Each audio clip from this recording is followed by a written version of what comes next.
솔직히 홍익대학교가 요즘 3등급대 아이들이 지원한다라는 게 생각보다 쉽지가 않아요.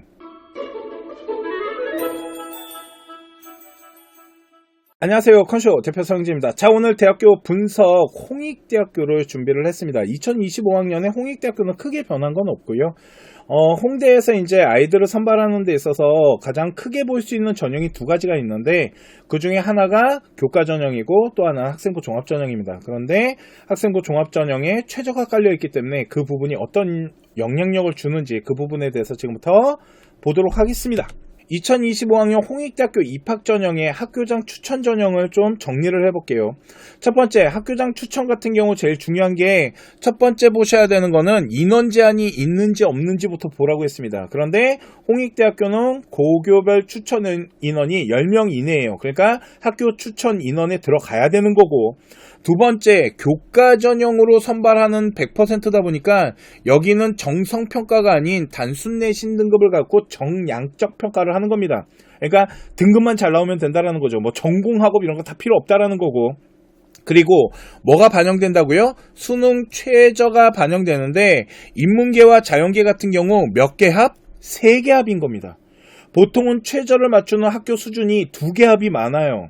그런데 3개 합이라는 건 일부러 한 과목을 더 해야 되는 부분이 있는 거고, 그러다 보니까 홍익대학교 최저를 맞추는 건 생각보다 쉬운 일은 아니에요. 3개. 그리고 합 8인데 탐구 같은 경우는 최상 과목 하나만 들어간다. 경희대처럼 2개가 들어가는 건 아니고 하나만 들어가기 때문에 탐구는 잘하는 거 하나만 준비를 잘하면 되는 거예요.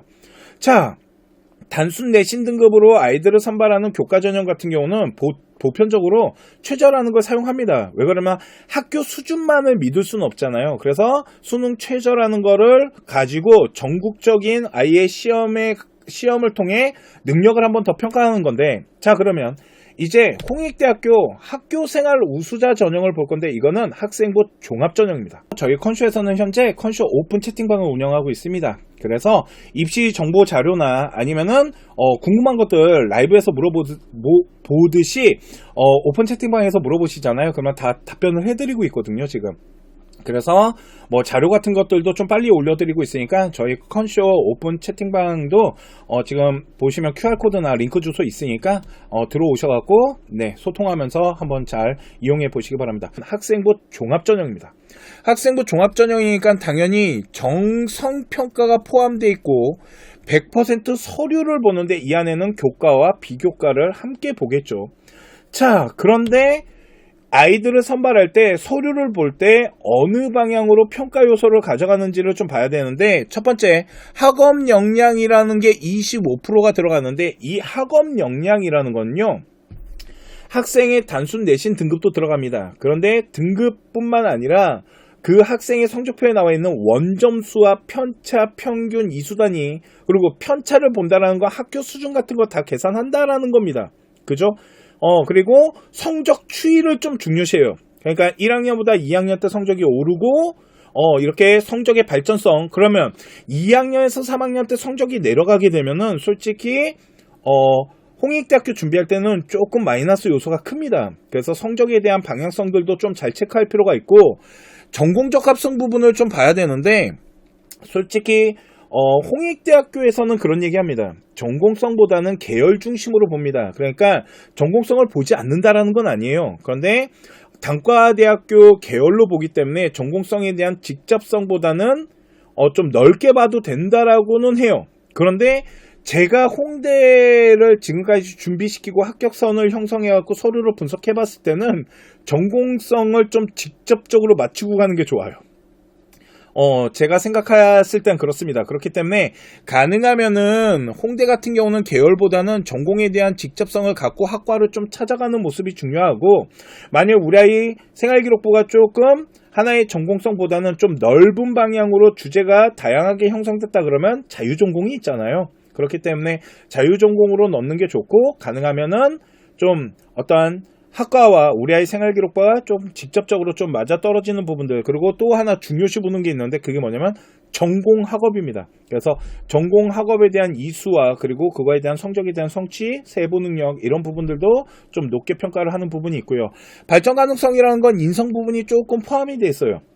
그래서 보시면은 인성에 대한 부분이 낮게 평가되는 것처럼 보이지만 발전 가능성과 좀 섞여 들어가는 부분들이 있어요. 리더십이나 소통 이런 것들이 있어서 인성에 대한 부분이 결코 낮게 형성되지는 않고 그냥 3대 요소를 준비한다라고 생각하는 것이 좋을 수도 있을 것 같아요. 그래서 학업 역량과 발전 가능성, 전공 적합성 요 부분이고 저 학업 역량 안에 전공 학업에 대한 부분이 전공 역량에서 좀 넘어가는 부분도 있어서 학업에 대한 등급이나 이런 것도 좀 중요하다라고 보시면 될 것 같습니다. 이게 홍익대학교 학생부 종합전형 아이들을 선발하는 평가에 대한 부분인데 자 중요한 게 뭐냐면요.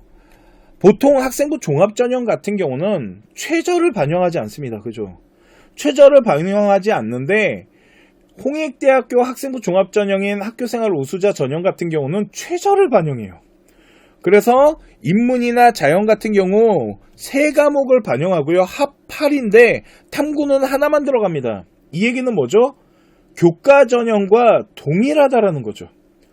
그러면 솔직히 최저를 맞추기 힘든 아이들이 교과를 못 넣고 학종으로 오는 케이스들이 있단 말이에요. 근데 홍익대학교는 그게 안 된다라는 거잖아요. 그러면 입결에 대한 부분을 분석을 할 때 명확하게 나눠진다라는 거예요. 교과와 학종이. 그래서 아이들이 지원하는 등급대가 딱 구분선이라는 게 있습니다. 그거를 지금부터 한번 보도록 할게요.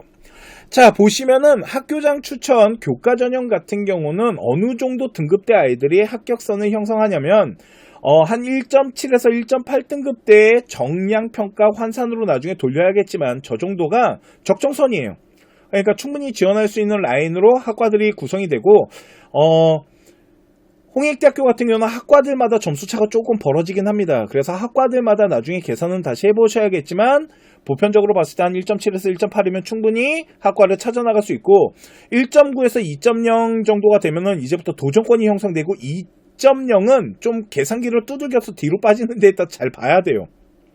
생각보다 점수대가 그렇게 흔들리면서 빠지는 학교는 아니거든요. 그렇기 때문에 학과들마다 차이는 있겠지만 도전권 같은 경우는 한 1.9에서 2.0 요 사이가 형성된단 말이에요. 자, 그러면 학교장 추천에도 아까 말씀드렸지만 최저라는 게 반영이 되고 학교생활 우수자 같은 경우도 최저가 반영된단 말이에요. 자, 그렇게 봤을 때 적정 라인으로 봤을 때 그러면 요 라인이 요렇게 넘어온다라는 거죠. 그러면 학생부 종합전형 같은 경우 우리 아이가 2등급 때 초나 1등급 때 후반이면 점수가 완전 남는다라는 거예요. 점수 절대 안 밀린다는 거죠. 우리 아이가 어느 정도 서류를 해놨다라면 나 같으면 교과 안 집어넣고 학교생활 우수자 학종을 집어넣게 되면 훨씬 유리할 수도 있는 거고 그런데 명확하게 선이 그어지는 거 만약 우리 애가 서류를 넣고 어떠한 변수값을 가져가는 것보다 그냥 정량적으로 계산하는 게 훨씬 안정권을 가져갈 수 있다고 생각하면 학교생활 우수자보다는 교과를 집어넣겠죠. 자, 그랬을 때 적정선 라인이 2등급 때 초반인 거예요. 2.1에서 한 2.4등급 정도. 그리고 도전권이 2.5에서 한 3.0 정도. 이 정도가 형성이 되면 한번 해볼 만한데 솔직히 홍익대학교가 요즘 3등급 대 아이들이 지원한다라는 게 생각보다 쉽지가 않아요. 예전에는 솔직히 3등급 대 아이들도 일반고 기준으로 봤을 때는 좀 지원을 했을 때 합격선을 형성하는 케이스들이 좀 그래도 비율적으로 있었는데 그 정도는 안 되고 이제는 한 2등급 대 중후반 정도가 됐을 때는 충분히 지원할 수 있지만 3등급자가 뜨는 아이들의 학교 수준에 따라 다르겠지만 솔직히 쉽지는 않다라고 보시면 되고요.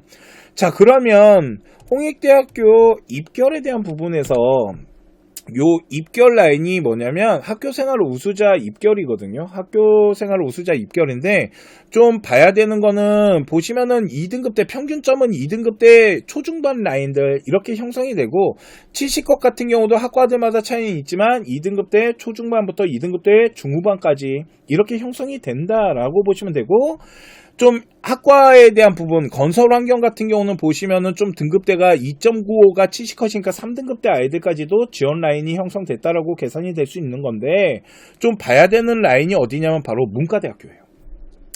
여기 어문이잖아요. 그래서 영어 영문이나 도고 동문이나 이쪽 라인인데 보시면은 막 4등급, 3등급 이런 아이들이 합격선을 형성하잖아요. 이게 누구 때문에 그러냐면 특목고 아이들, 특히 외고와 국제고 아이들 때문에 그래요.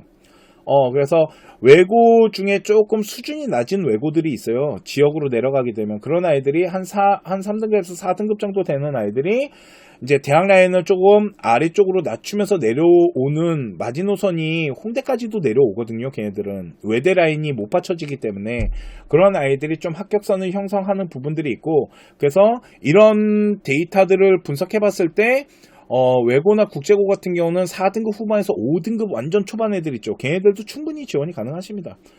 그래서 평균점을 내보면 그렇게 구성이 되고, 심지어는 6등급 애들도 합격선을 형성하는 케이스들은 있어요. 많지는 않지만. 그래서 4에서 5등급 정도 요 라인으로 외고, 국제고 이런 아이들도 지원 라인을 형성할 수 있고, 또 하나는 요 어문 라인이 일반고에서도 3등급 대 아이들 있죠. 얘네들의 합격 사례들을 좀 만들어낼 수는 있어요. 그래서 문과대학교가 홍익대학교 전체적으로 계산을 해봤을 때 조금 낮게 형성되는 학과들이 형성되니까, 우리 아이가 만일 학업 성적이 조금 밀리는데 어문 쪽으로 조금 생활기록부를 구성한 아이가 있다라면 홍익대학교를 최저 맞춘다라고 했을 때, 지원했을 때 점수가 크게 안 밀릴 수도 있으니까 이런 부분들도 좀 잘 따지면서 볼 필요가 있어요. 자, 그러면 학교장 추천과 학교생활 우수자 같은 경우는 최저가 같이 걸려 있기 때문에 아이들이 지원할 수 있는 등급대가 명확하게 나눠져 있다라고 보시면 되고, 요 등급대 라인에서 기준선을 가지고 나중에 교과는 대학교 환산 점수 돌려보셔야겠지만